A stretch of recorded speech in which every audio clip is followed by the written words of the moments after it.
ternyata nge-gebek XP-nya dulu untuk pergerakan dari R7-nya terbatas. Bahkan sekarang belum level 4. Ya, kenapa dari marksman-nya ditaruh di XP lane? Kita sudah berbahas ini di grup stage. Ya. Turtle-nya akan di-setup dan akan diambil oleh Toda. Ya. Jadi mereka ingin untuk menang team fight apapun yang terjadi, Turtle yang pertama akan menjadi milik Toda. Yes, dan ini dia Turtle Camp by UBS Gold yang sudah muncul. Akankah menjadi milik Toda ataupun RRQ karena setup sudah dilakukan? Wah, itu coba lihat. Ada polisi dan first blood. Berhasil didapatkan first blood. PMV pun berhasil langsung aja diambil oleh RQC, tapi R7 tertinggal sendirian di tengah-tengah kerumunan player dari Todak. 1-1. Yes, tapi saat ini di mana Turtle yang sudah mulai di-poke juga rival sudah mencoba untuk menarik Turtle ke area dari sisinya. Begitupun dengan ada 3 player dari masing-masing tim mencoba untuk saling mengganggu saja Void Crystal dan Albert di sana tertahan. Oke. No. Ada beberapa player dari RQC malah langsung menghilang. Dan Turtle Slane by UBS Gold pun berhasil langsung diamankan oleh Todak. Bahkan untuk kali ini Yamski dengan Darek gak begitu banyak masih siap untuk langsung maju, tapi R7 Bonus dan Dragonta semuanya dikeluarkan guna untuk bisa mengusir player dari Todak. 2 nyawa ditukar dengan adanya Turtle, tapi kita bisa lihat juga dari gap-nya udah mulai dipersempit lagi. Dari peperangan yang begitu kian terjadi, agresivitas, metode langgar dibalas langgar. Karena lihat tabrak gaming dari peraduan 2 assassin deck. Bisa kita intip dari item pertamanya, Om. Ya, di mana memang untuk Hayabusa sendiri dia sudah punya Furious Hammer, secara damage-nya bakal besar, tapi untuk melakukan ganking ke arah gold lane untuk mencari Chico guys, dia akan susah karena Quad Shadow akan bisa menyelamatkan Chico guys ketika ada ganking 2 sampai dengan 3 pemain. Sehingga tugas dari Marty sekarang rival adalah untuk bisa mendapatkan objektif saja. Oke, sekarang rival Gak punya Purple. masih berhasil untuk bisa mempertahankan dirinya, tapi tidak untuk Purple. Ada satu keuntungan yang berhasil diambil dan juga di bawah R7 di area XP-nya masih berhadapan dengan Momo, dan untungnya R7 masih bisa menyamakan dan bahkan mengungguli dari sisi leveling loh. Nah iya, itu padahal udah di GB juga, udah ada bantuan dari Yamski, tapi ya ini dia R7. Walaupun emang sedikit terhambat ya dari segi rotasi, tapi seenggaknya levelingnya masih sama. Ya, untuk teamfight lebih teamfightnya memang dari langgar sini yang dimana mereka harus bermain cepat. Tapi Finn ada 2 ultimate tadi yang udah langsung dikeluarkan, tapi Finn masih berhasil selamat. Dan untuk kali ini Jeep-nya pun berhasil dihancurkan. Ada 2 source ultimate yang memang benar-benar terbuka, dan bahkan untuk kali ini Momo sendiri yang terjebak di bagian bawah bahkan langsung dihajar begitu saja. Akankah dia berhasil kabur dari tersebut? Tapi tidak, karena RRQ begitu mengamuk dan juga membalaskan apapun jadi di area mid. Wow, dan bahkan sekarang keuntungan bisa diamankan oleh RRQ. Dan ada sedikit kendala terjadi. Oke, dan kita bisa lihat gimana RRQ yang tadi sedari awal juga udah kena rusuh. Tapi tadi first blood yang nggak jadi. Itu penting banget sih, karena Finn tadi udah sekarat banget kan. Kalau itu kena first blood itu lumayan banget jadi tabungan untuk Todak, tapi untungnya enggak. Ya, dan di XP lane-nya yang memang di setup-annya sedemikian rupa diusahakan oleh tim Todak, ternyata bisa dibalaskan oleh RQ Hoshi, dan bahkan turtle yang pertama jatuh ke tangan RQ Hoshi dengan Finn. Jadi menurut ini adalah plus banget tadi untuk di early game bagi RQ Hoshi. Tinggal bagaimana mereka memanage nanti ketika menginjak ke mid game, karena kita belum tahu di sini Chico dengan Hayabusanya apakah memang bisa maksimal dengan penggunaan hero tersebut.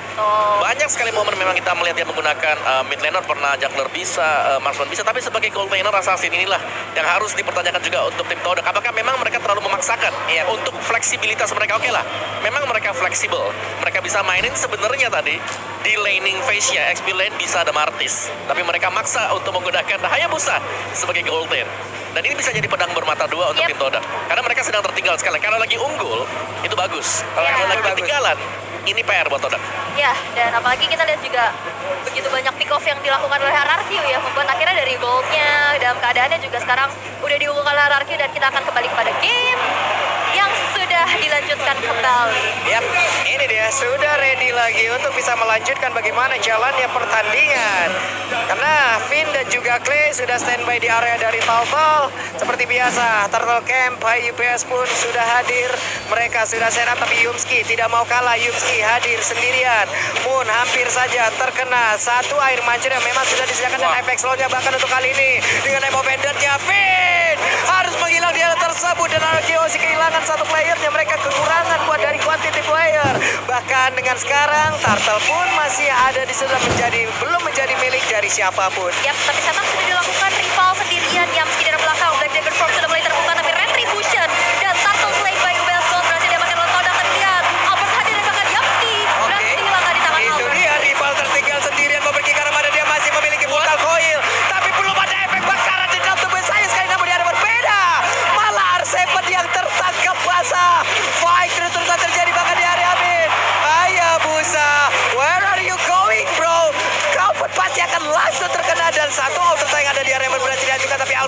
dikejar oleh Kupa. Masih terlalu cepat Kupa. Kamu harus kembali kepada pelukan Popo. Wow, ini mahal banget sih. RRQ bisa dapetin outer turret di arah tengah. Itu begitu menjadi satu advantage yang bisa dimanfaatkan pastinya. Dari zona farming untuk rival juga pastinya makin terlihat. Dan zoning out juga makin luas lagi dari RRQ. Dan kita bisa lihat juga Moon kali ini ada 300 assist dan menjadi ranking ketiga di most assist in M Series. Ya, oke. Dari draft buat Todak, ketika mereka menginjak ke late game, seharusnya mereka punya banyak utility yang bisa dipakai untuk menumbangkan pemain-pemain dari RRQ Hoshi. Jadi tugas RRQ Hoshi adalah untuk menekan agar jangan sampai Chico guys di sini bisa bermain sampai dengan ke late game. Karena kalau di late game ya ini Finn bakal bahaya banget. Waduh, Finn-nya berhasil tadi sepertinya untuk bisa nge-bait ya beberapa player yang dimiliki oleh Todak. Dia tapi harus mengorbankan satu sprint yang dia milikin. Nggak apa-apa, karena tadi baitingnya hampir aja berhasil. Untuk sekarang, dari Todak itu sendiri, sudah semakin kecil lagi area defense-nya. Namun, untuk sekarang, dari Purple Buff-nya pun masih berhasil diamankan oleh rival, harusnya. Harusnya ya, tapi yang bisa diamankan oleh kalian adalah Infinix Mod 12 2023. Unlock your multiverse speed to lead. Nah, ini biar kalian bisa makin fast hack lagi main mobile. Udah lama saya tidak bareng Queen of Bridging ini ya. Jago, masih lembut, masih halus memang ya. Bagus, pertahankan ini. Tapi Albert di bagian bawah. What? Ini dia. Yes, solo kill. Bagi alien kita. Solo kill dari Albert tadi yang membuktikan memang sebagai Fanny harus bisa dihentikan. Karena tadi sendirian saja buat Chico guys. Dia nggak punya positioning sama sekali juga untuk bisa berhadapan dengan Fanny. Hilang dengan cukup cepat. Jadi Chico guys tidak bisa melakukan banyak hal. Kali ini Finn berada di baris terdepan. Rival, akankah dia berani masuk dengan Molotov ataupun dijepit dengan Asura yang dia punya terlebih dahulu? Tapi rival berhasil didorong mundur. Skylar udah memberikan damage balasan dan harusnya Turtle Slide by Baseball pun berhasil dimiliki oleh RRQ Hoshi. This is the power of RRQ, setup yang begitu baik. 4 orang sekaligus mengamankan Turtle yang ketiga. Ini akan menjadi keuntungan lagi dan lagi. Sekarang network sudah berselisih angka 2000 dan bahkan Skylar sudah mengantongi Malphite Roar. Wait, mau pergi ke mana? Dan rivalnya ternyata masih bisa selamat. Bahkan kali ini rivalnya akan membalaskan keadaan kah? Tapi Artemen boleh masuk ke Maria. Ada Budis dan juga Dragonya memang berhasil sekali untuk bisa menembak kalau sekarang rival dan juga Arseven. Mereka pun dikeluarkan namun sakit sekali.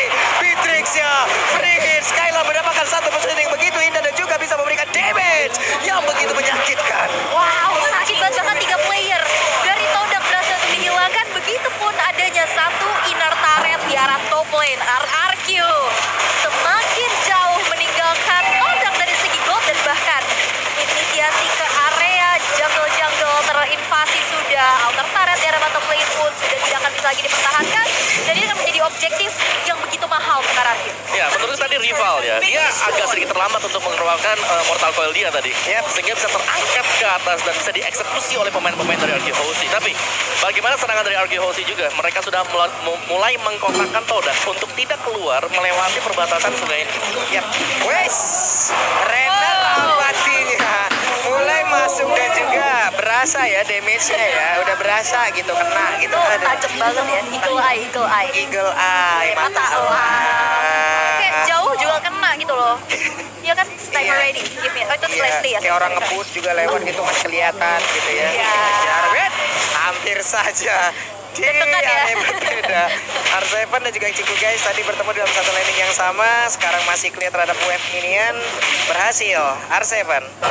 Akankah dia masuk ke dalam kerumunan dengan rekan-rekannya atau dia akan pergi dulu atau mengamankan dulu dari area yang dia miliki karena dia memiliki mobilitas yang sangat tinggi. Black Dragon Form bisa sangat-sangat cepat untuk bergabung bersama dengan rekan-rekannya. Iya, bahkan tadi juga Black Dragon Form digunakan bukan hanya untuk inisiasi, dari tapi minimat sebagai coba lihat. untuk gangguan lagi dan pilihan. Chico guys, bye-bye. See you soon Chico guys. Dan pertempuran harusnya di area dari Lord ini kayaknya bakal berkurang atau bisa dibilang menghilang ya Om ya. Ya, ini akan menjadi meminimalkan usaha Todak untuk bisa mendapatkan Lord yang pertama. Karena satu, ada Retribution yang memang dipakai oleh Albert, tapi damage-nya memang besar untuk RRQ Hoshi. Yang kedua, Double Petrify masih siap untuk RRQ Hoshi. Dan ini dia Lord Slain by UBS Gold untuk RRQ. Ini akan menjadi satu daya dobrak tambahan lagi dan kita bisa intip itemnya nih Om. Ya, dari itemnya BOD, Malphite Roar, Wind of Nature untuk Skylar lebih daripada cukup untuk bisa menumbangkan hero tipis seperti Momo Chico guys, karena ada banyak hero-hero assassin bahkan untuk match sendiri.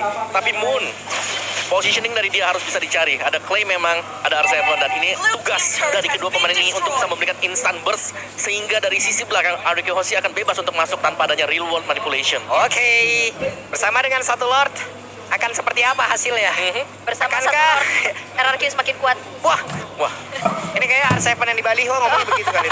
Iya, ada ya, rame itu ya.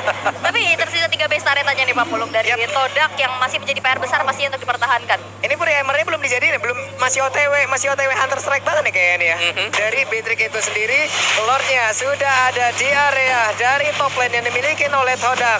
Mungkin Lord ini masih begitu lembut, masih belum terlalu kuat, tapi setidaknya ini pun akan bisa menjadi daya dobrak tambahan untuk RRQ Hoshi agar bisa mendapatkan satu kemenangan. Namun ternyata untuk kali ini Movenden yang berhasil mendapatkan langsung ke arah dari Finn. Bahkan mereka hampir saja What?